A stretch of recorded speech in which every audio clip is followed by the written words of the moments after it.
Komið þið sælir og velkominir í innan plötukynningaþátt. Í þetta skipti ætla ég að taka fyrir plötuna Men Without Hats með samnefndri hljómsveit. Flestir kannast nú við lagið Safety Dance. Þessi plata fékk nú mjög slæma dóma á sínum tíma. Ég hef nú verið að hlusta á hana og komist að því að hún leynir á sér. En hljómsveitina skipuðu Mark Johnson, Stephen Kerbs, Eric Rocken og Wim George. Það var Mark Johnson sem samdi flest lögin og var jafnframt söngvari. Og við skulum hlusta núna á lagið Sing For Me.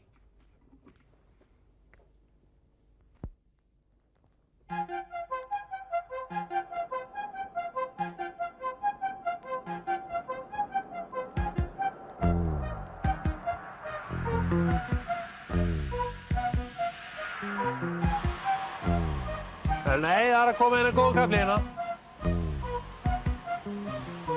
I know the feeling, I can see it.